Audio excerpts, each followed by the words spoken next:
Hi, I'm Richard Medcalf, and I'm about to have a productive conversation with Mike Vardy. Welcome to A Productive Conversation. I'm Mike Vardy, and I'm joined on this episode by Richard Medcalf. We talk about his book, Making Time for Strategy. We get into the idea of firefighting. We talk about the idea of maybe the phrasing that you're using when it comes to freeing yourself from obligations. We talk about obligations versus commitments and maybe the paradox that can occur there.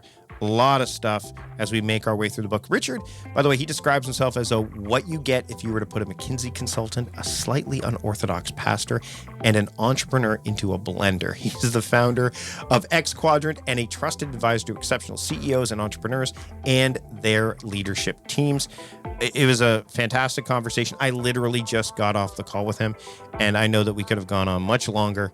But we wanted to distill the essential elements that I found when I went through the book. And I think we did that. You be the judge, though. Here's my productive conversation with Richard Medcalf. Enjoy. Richard, thank you for joining me on the program today. Really excited to have you here. We're going to make time to have this conversation to talk about a book. It's called Make Time for Strategy. And literally as we're recording this, so this episode is recorded a good 60 days in advance. This is the day the books come out. So my first question out of the gate, which is probably one you've heard is, but I'm going to talk about from the author's perspective. How does it feel to know that what you've put out, like what you've been combining and compiling and writing, is now no longer in your hands, but is in the hands of those that are reading it? Because once, as an author, once you put it out into the world, it's no longer really yours 100%. You know what I mean? How does that feel? Yeah, you're right. I mean, I just did a webinar about an hour ago on the book. And again, there was all this conversation. I couldn't even see the conversation because there were so many people and I was focused on doing my stuff. So there was a conversation there that was happening I didn't know about. And then I just looked on Amazon. There's already a few reviews that's popped up. Which again, I don't even know who these people are. And that's quite weird because as a consultant and a coach, working with high-level leaders, it's all very intimate, really. And it's a small circle of people that I work with at a deep level. And so whilst I guess in my previous days as a consultant or whatever, I've written reports and that kind of thing, again, they weren't public in that same way. So it's quite, it's an interesting feeling. I think you described it really well, actually, that it's no longer in my hands, right? It's an independent entity. Well, and I think that aligns itself well with the idea of strategy, because you can put strategy in place and then you have to deal with the ebbs and flows and the other dynamics that show up. What I liked about what you put in the book was that you try to create framing devices, not just one, but several, to kind of keep people anchored, right? To give them waypoints to say, okay, you know what, if things get hairy or messy, here's something you can try in this instance, and here's something you can try in this instance, which is why you address this right out of the gate in the book. Like, this book, you can read it several ways, right? And I read it because of our conversation from cover to cover, and I live in this world just like you do. So it was I was not, quote, overwhelmed or feeling like, wow, this is a lot for me to digest all at once, which I can imagine. And as a consultant, it's the same thing. It's not like you're going to go, here's everything. And then they're like, whoa. No. So can we address kind of the way that you either would read the book, as someone, because what they say, you write the book that you want to read, right? So how would you look at it? And then secondly, it'll be interesting over time, which you can't answer right now, how others choose to read the book. So can we discuss this a little? Yeah, absolutely. So again, the book's organized around these 4 areas, right? They spell the word time, which I was really happy about when I realized that what I did actually could be simplified in that way. Because when you want to make time for strategy, and again, why did I even write the book? It's because when I was working with clients, I'm always about how do you play a bigger game? How do you create breakthrough results? That's what I love doing. How do you change the world? And this is the questions I love to work on. And yet the first conversation was always, yeah, Richard, that's great. But, I'm just swamped in operations. I'm over busy. I can't, I'd love to get to this stuff, but that's not my world right now. And so then it was always a question of, okay, well, let's dig into what's going on. And I found that there were these different elements. Now, each person had their own issue. And it's always really important to focus on the limiting factor. Right. Because I see it with leaders. I see it even more with teams. Like if you don't focus on the one thing that's really getting in their way, everyone gets bored. It's not working for me. It's not moving the needle. Mm-hmm. So I realized that often people rotate to productivity. Like I need to get better filters on my Gmail, or I need to, improve my tagging on my app or whatever it is. Yeah. And that can have some help. But often leaders have done that stuff and they're still not feeling the benefit. And they're still overwhelmed and they've still got too much on their plate. And I describe it in the book as a world of infinity. And so that might not be so that's the tactical challenge, the T in time, if you like. Yep. But then there's influence. Sometimes what we're actually missing is we know what we need to do, but we haven't persuaded the people around us to let us do it.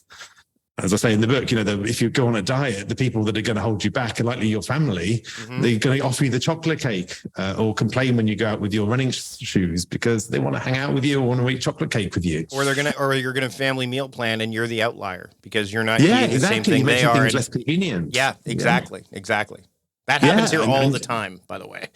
Around our house, it happens all the time. It's right. Yeah. Well, I speak from experience as well. Right. Yeah. Exactly. And so in the business world, if we want to free up time for higher value activities, we're going to need to influence people differently. It's a leadership challenge. That's why it comes out in these deep coaching conversations. Well, do you actually know how to persuade your boss that this meeting he wants you to go to is no longer relevant? Or, help your team understand that these issues they're bringing to you, in this ad hoc way or this unstructured way or whatever, it's not actually acceptable anymore. Mm-hmm. Or how do you negotiate with your peers to renegotiate? Actually this project you've got me on all the time and I'm going to all these meetings, I don't think I need to be there as much as you think. These are the influence challenges that you need to deal with. By the way, I love the email templates that you put inside the book as well. The ones that said, here's an email you could try. Here's an email you could try. That's definitely like something that people the barrier, the friction, right? The time, the finite element of time. If you can give them something like that, number one, it gives them the capability of going, okay, well, I can just take this and modify it, adapt it for my situation. So I'm not creating it from scratch. But then secondly, it's almost like there's a permissiveness there. The idea of like, hey, please do this. So you're more than welcome to do this. And the nuance, you brought this up. It's very subjective. So you're not going to send that type of email to everyone because every relationship is different. And the influence level is going to be different and what needs influence. So it's the nuance which is I think probably when we get into the M and the E, like all these things, it's the nuance that I think really matters in terms of how people approach, this book in particular, because if it's not the content that's overwhelming, it's the nuance, I think, that people feel that they may need to add that could be overwhelming. And that's not like I said, I went through the book, loved all the messaging. But I think that that's the part which is hard to break. It's hard to break that bias. You talk about biases in this all the time. The idea of, I want to talk about this really quickly before we move into the other half of the acronym.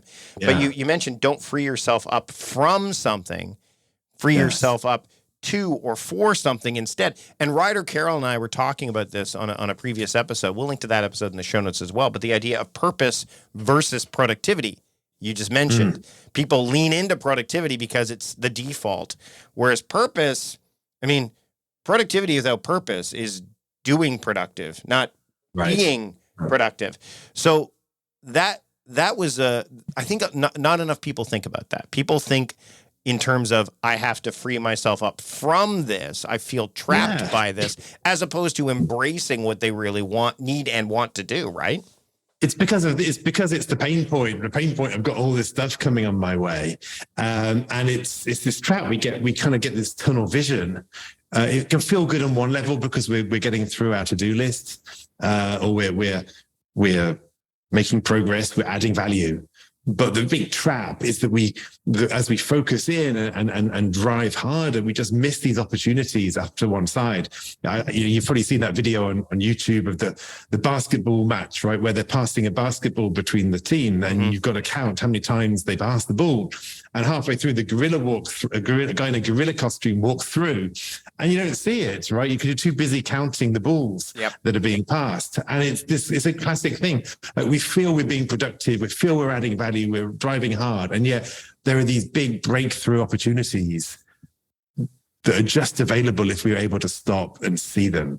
And that's really, for me, the heart of this. I was thinking as I wrote the book, am I getting kind of too in the detail, writing them this small topic? Because I love working with leaders on these huge, big breakthrough issues. But I realized, no, because you can't get to the other until you've dealt with the first. You mentioned tiny moves you forward. That's something that's in the book. Tiny. So what's interesting is you took, like, again, those big goals, you need to break them down so that people can make sense of them, right? Like, it's often, I find, I don't know if you find this, but when I'm working with someone, or when I see someone's to-do list, there's often projects trying to masquerade as tasks on their list, right? And it's the same thing with habits, right? Like, people look, follow through on my evening routine. I'm like, well, what is that? Oh, well, it's these 5 steps. Yeah, so you've got your habits hidden within that routine, and often it's just so unintentional.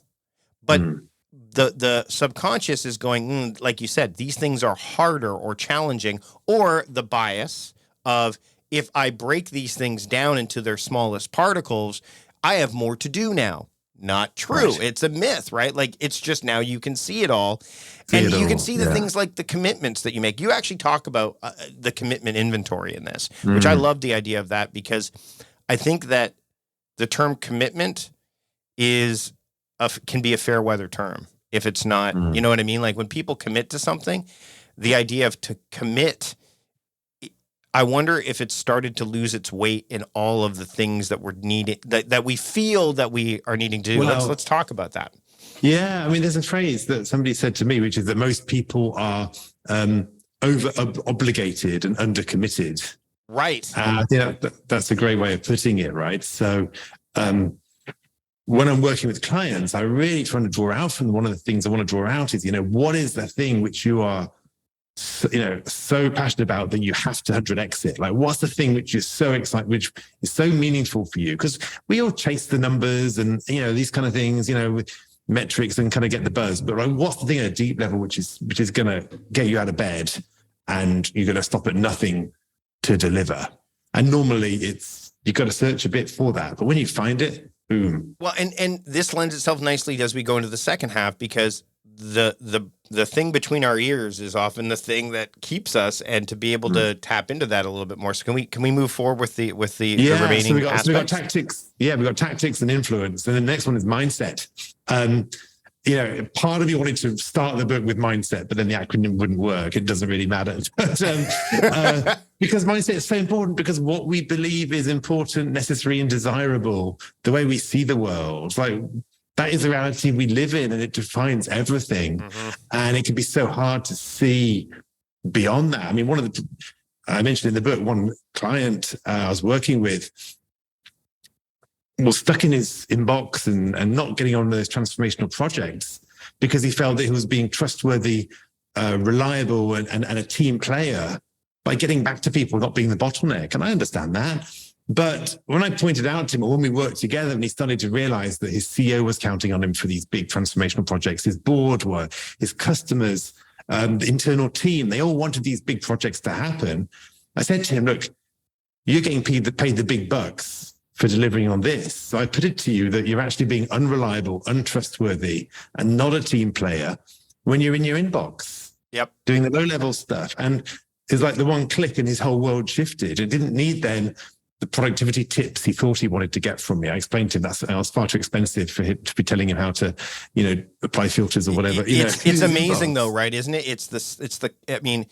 I remember a number of years ago, I wrote a piece called What the Bleep Happened to Life Hacker. And a lot of the life hacks ended up being things that are just common sense or nonsensical, like things that you're not going to need to necessarily worry about. And to me, like you said, it's the dopamine, right? Like it's those little bits of like, that's why Inbox Zero is so popular as it stands now. I mean, Merlin Mann did not mean what Inbox Zero is or has become when he coined the term, but it's those little bits of dopamine that you get from, oh, I'm going to respond to this, I'm going to respond to that, but you can't get deep. You can't.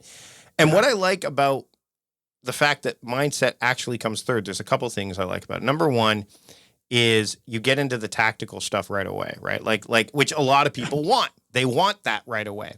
But what I also like is that you understand the acronym time. Time isn't linear necessarily. And you mentioned that you could start in the book wherever you want. So if you want to start with mindset, you can. And then you can move on to, you can move through the book as you see fit, right? Yeah, well, absolutely. So one of the things I do in the start of the book is I talk about these old, books, that we have. Well, I had at least when I was a child, where you got to choose your own adventure, right? You got to choose which. You mentioned Fighting Fantasy, which is one that no one really talks about, but I love that. That was like Dungeons and Dragons meets that you had to have dice. Like, I can't read. So you ended up. So you know what I would do for those that don't know? I'll see if we can link to Fighting Fantasy in the show notes, because when we didn't have a die with us, we made one of those cootie catchers. So that way you could actually like, what number is it? And then it would randomly choose the number. So you would have one in your pocket at all times, which was like probably took more time to make, but at least you could have it with you, like folded up in your pocket, as opposed to having a dice if you forgot to bring it with you. But those things, I loved that one. It was like I was into Bard's Tale and all that stuff. So the fact that you brought up Fighting Fantasy, Choose Your Own Adventure, I think is very like widely known. And we're seeing it. Fighting Fantasy was better. I'm with you. Totally better. It was for like us old, we aged into it. And then once we were there, we're like, forget Choose Your Own Adventure. I got to go. But you're right. Like the idea of going through the book in that fashion, it was inventive. It was, and it got you to where you wanted to go. I think that's the other thing too, right? Yeah. So one thing I created I've got a website for the book. It's makingtimestrategy.com. And on there is actually a little assessment you can do that just like 20 questions, or it's pretty quick. Takes a minute or so. What it does is it actually rates you, gives it like your overall score. Where are you on this journey of being a strategic leader? And also across these 4 areas, where should you start? Like, what's the limiting factor for you? You don't have to do that, but it can be quite helpful just to kind of get a sense of, there are some things here on my mindset I want to work on, or actually perhaps I need to get some tactical building blocks in place before I move forward. And what about the fourth thing? The fourth thing that we haven't touched on yet. We haven't talked about the 4 things. And the 4 thing is actually quite important, although it gets a bit overlooked, which is environment. Because I work with very senior leaders. Some of them run billion-dollar companies. Some of them run hyper-growth startups or smaller businesses. But any leader, no matter what level, has the responsibility not just to themselves, making themselves productive, but actually creating an environment where their team is strategic and focuses on what they need to focus on. Strategy is not just corporate strategy. It's what are our high value activities? What's strategic for us, right? What do we need to be working on? And so and even practically as a leader, if you've got stuff you want to delegate and your team has no capacity, you're stuck. So you have to help your team, get rid of their lower activities, make the hard choices. If they're saying yes to everybody because they've got some mindset thing about people pleasing, that's an issue because it's going to affect your ability to pass on the work that matters. And so environment is really all about that culture change. How do I start to build a culture in my team or potentially my organization where we're not all just ricocheting off each other? Well, doing firefighting. And what I like about, and I want to touch on firefighting in just a second, but the idea of environment versus, say, atmosphere or culture. The thing about environment is that, number one, it changes. Number two, it's something you can, there's something more visceral about the term environment than atmosphere. Atmosphere seems, I've been, really glomming onto the meditation habit more and more lately, or meditation practice more and more. And I've been using the Waking Up app from Sam Harris, who I think is, I think of all the people that I've listened to when it comes to this stuff, he's the one that I kind of resonate with the most. But what's interesting is during the initial phases and the introductory portion of meditation, he talks about like feeling your body, but not in terms, try to feel its shape. And it's hard to do that because you can see its shape, but you can't feel the shape, right, of your hand or your leg or whatever. But with environment, this is the environment I'm in. There's a lot more. It's more tactile, more visceral. It also works with the acronym, which is quite nice. Yeah. Well, yeah, I mean, I think the environment, it's important because, initially I was like, well, there is the environment around us, that we can create, obviously, to support ourselves in that. But I realized it's actually bigger than that. It's the environment for our team. And there are things you need to do. And you're right, there is a practical element because like the shared rhythms, the agreements that we create within our team, like let's all agree not to disturb each other on a Monday morning when we're doing our strategic time, for example. Right. Like the cadence and the pacing is part of that too. A lot of people don't think about that in terms of, most people think of that in terms of tactical, but if the team there's a group dynamic, and I love when, actually tweeted about this or an Instagram post about this earlier this morning. And I said, as we record this, and I said, as a night owl living in a not night owl world, it's very hard for that 20 to 30% of us, whatever it is, for people to go into an environment where it's geared towards the early riser or even the diurnal people. And you have to navigate it accordingly. But if your environment, if you have an understanding of it, and this ties into all the 4 things that are part of your acronym, then as a leader, you can, and you talk about the different types of leaders. I don't want to spoil too much in the book. Let's keep that in mind. But the idea of a leader going in and asking and figuring out, communicating, hey, I recognize that you're better in the afternoons. So that's going to create, if you can cultivate an environment where people who, have different body clocks can feel like they're able to contribute and not be forced to change, but to work within it, it makes things a lot. I mean, you're not going to lose them because there's some strengths that they have. So but firefighting. It drives me nuts. You didn't mention this part in it, but I love that you brought up the term firefighting and how people, it becomes a badge of honor for some people. Yeah. Like this idea of like, I'm putting out fires like they're a hero. Here's the thing that I don't think a lot of people recognize is that when a building is burning or a forest fire is happening, they don't go in there willy-nilly with like equipment. Like they're very strategic about their approach. So if you're saying that you're firefighting, but you're doing it like, like scattershot. Right. That's not how a firefighter operates, right? That's a great point. So I would love for you to drive point the home about firefighting as you bring it up in the book, because I think that it's an area, again, where people go, it's like the busy trap or the idea of busyness, right? Like it's all that stuff, but it's as if it's, again, there's a permission. Well, I'm fighting fire, so it's okay for me to not do these other things right now. Right. Yeah. In fact, the way I like to see it is that a lot of people say, I've got the whole Eisenhower matrix, urgent versus important. And I get it. I need to spend my time in the urgent and important corner. And I'm like, well, actually, no, because that's the firefighting corner. Like, yeah, it is urgent and important if your house is burning down or if there's a forest fire or something. But then like your house is burning down, that's terrible, right? That's a terrible situation. Like, what? Be a fire warden, not fire prevention officer, right? Not a firefighter. Like, because if you're spending all your time fighting fires, like that's just terrible. Like, what's the next fire is going to burn down? Your house is burned down. Now your car's going to blow up. I mean, it's terrible, and yet we see it as this badge of, everything's terrible, and I'm saving the day. And I hadn't picked up on that idea of actually, you're right. It's not just rocking and rolling with your fire hose that's going to actually save the day. So my point is, I suppose, is that, that seeing that as a badge of honor, is a terrible thing. And that is a leadership as cultural thing. Very often the leaders are raised up because, great job, you did that. Whereas who gets celebrated? And are you celebrating your team for working on the longer term, the slightly longer term, the foundations, like for actually making sure they're creating something which is not going to catch fire. I think one company, I think it's HubSpot, they have an idea of the 72-hour rule, that if we have to ask colleagues from different departments for surprise requests that aren't part of our business process, that have a less than a 72-hour lead time, like I need something for tomorrow, that is a business process failure. Yep. And I think it's a great way of thinking about it.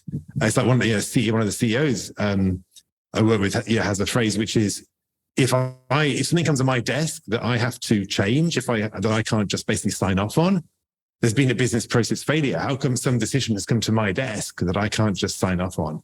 That's, I haven't had a chance perhaps to input my view earlier on, or there hasn't been enough due diligence, or there's misalignment around strategy. There's something's gone wrong. And I think it's the same in this whole area of firefighting. We need to kind of look at the root cause. So one thing that came to mind as I was going through the book was the idea of ego and the role that it plays in all of this to a degree, especially like you mentioned the types of leadership. I definitely want people to pick up a book. Plus there's supporting materials for the book too, that people can get, which we'll touch on in a little bit. But one thing there's a couple quotes that stood out to me.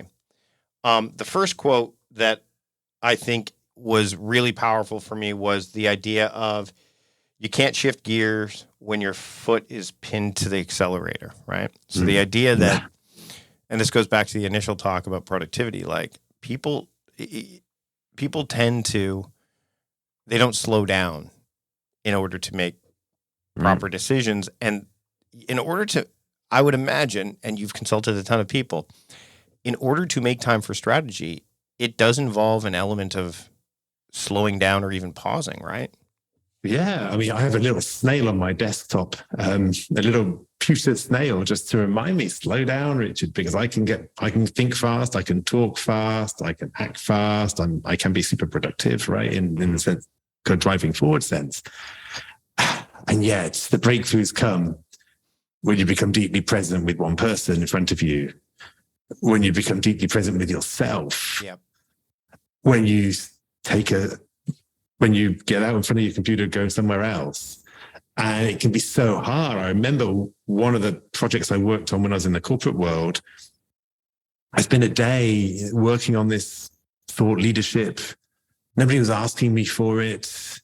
I was quite new in the company. I was like, should I even be doing this? By the end of the day, I felt really unproductive. I thought, I've spent this day, no one's asking for it. I've got this presentation and this thing, and it wasn't quite finished even at the end of the day. What have I done? And I was like to say, you can be productive or you can be creative. And this was a day of really creativity as I was putting this stuff out, but it didn't feel productive, it didn't feel satisfying. I hadn't ticked it off. It wasn't all done. That day's work, I finished it off in a couple of hours the next day, was a game changer for me in that company. It got circulated at very, very senior levels. Look at this comes out of my team, this is amazing, etc. Oh, this is great ideas. We should put them in front of our key clients. I was invited to customer days. All this stuff happened because I'd taken this day of kind of thinking and doodling and trying to come up with ideas based on some client work I had done, based on how can I extract the gems from this. And my point is, it didn't feel good, in fact, in the moment. No. Because sitting there with a blank piece of paper, trying something not quite looking right, trying it again, that's not what we're used to, right? We're used to going fast and seeing results.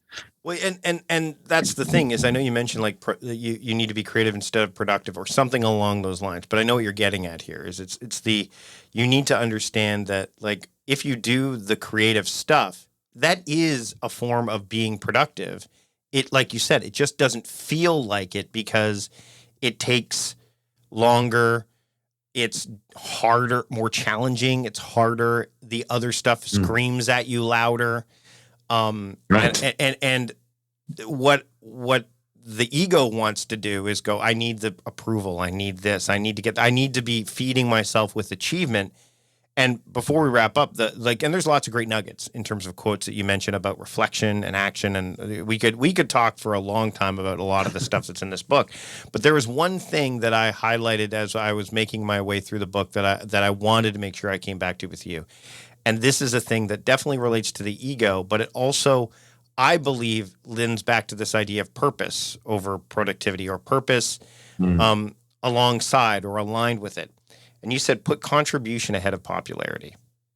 And that to me is what I think one of the fundamental problems is that the ego wants to please, wants to show, and there's the quiet contributions that get made that lead up, that add up to, the results that you're getting. So if you focus on, again, service over praise or whatever, and in this case, it's contribution over popularity, which I like, because contribution sounds like, like you are delivering high value achievements, the stuff, activities, all those things that you talk about.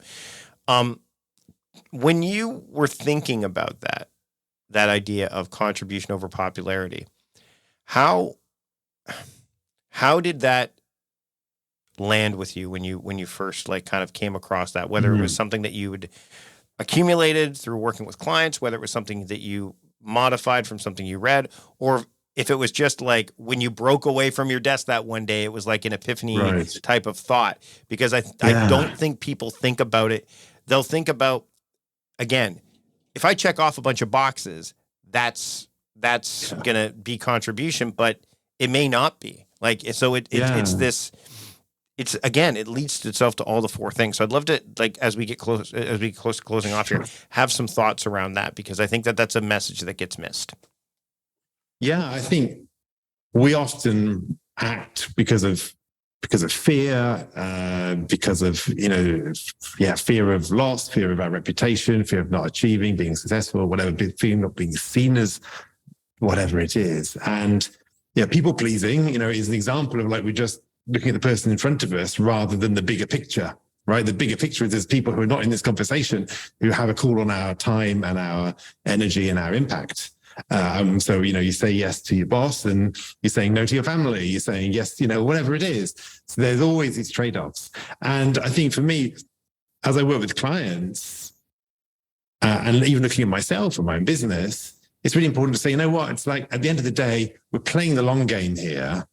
And if we just focus on what is actually the highest value thing that I can bring to this situation, then that tends to just pay off in the long run, right? Because people can see what you're doing. Now, in the short run, you might occasionally take a hit on that. I don't think as much as people think, but actually, so if your highest contribution is standing up to the CEO and making your voice known, now he has the right, or she has the right to reject what you're saying, potentially, fine. But perhaps your highest contribution is to stand up and say what you believe.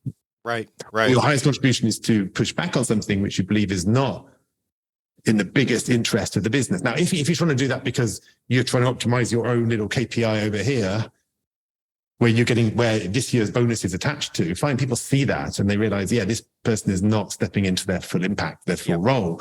You're not going to get perhaps the same promotion or whatever, or same opportunities as if you would actually say, let me optimize for the big picture. And let me trust that it's going to come out in the wash. And it can be hard for people. And I know different cultures can make it easier and harder to do that. But for me, that's the inner game. Are we coming at this from a place of contribution and self-leadership? Or are we coming at it from a place of kind of managing perceptions and fear and defensiveness? And what's interesting is I think if you follow that advice of putting contribution ahead of popularity, the popularity should follow. If you're doing it right. Right. Yeah. Right. You may not be popular with everybody, but you're popular with the right people, I would imagine. Right. Yeah. Yeah. Because you're optimizing for what they're you're thinking like the owner, you're thinking about the big picture. Normally we think too short term and we think too small scale. Yep. And as I said, when I wrote this book, I was always thinking, I'm all about helping leaders change the world, make breakthrough opportunities. And I'm writing this book, which feels very down here at the first step in the conversation. Mm-hmm. But I realized you can't have one without the other, because if you don't address the places where you're playing small and where you're actually just doing what people are telling you to do, for example, or what you think they need to do, you're never going to get to the other place. I say in the book, the project, the most important project is the one that no one is asking you for. That's the strategy, right? That's the strategic part. It's the thing which no one's asking for. Like that project I did when I was in my corporate role, that's the game changer. And so for me, the book's really trying to give people almost there's mental tools, there's practical tools, but also that perspective to actually pursue that, right? Pursue those breakthroughs and not just get stuck in the comfort of doing what you did last week a little bit faster. And for those that are going to pick up the book, which you will be able to, we'll get the link in the show notes. Lots of framing inside of the framing of the initial acronym of time. There's a lot. If you're a fan of acronyms, there's something that's going to help you in terms of framing, because they are anchors, and I love me some good acronyms. So, Richard, this has been a fantastic conversation. Where can people keep up with you, the work you do, and where can people get the book? Yeah, so the book is right now, it's just on Amazon. You can find that obviously by typing in Making Time for Strategy. You can go to makingtimeforstrategy.com and you'll get the full works there. You can watch the trailer video. There's some bonuses available. There's a few things there. There's actually, that's where you can do the assessment as well.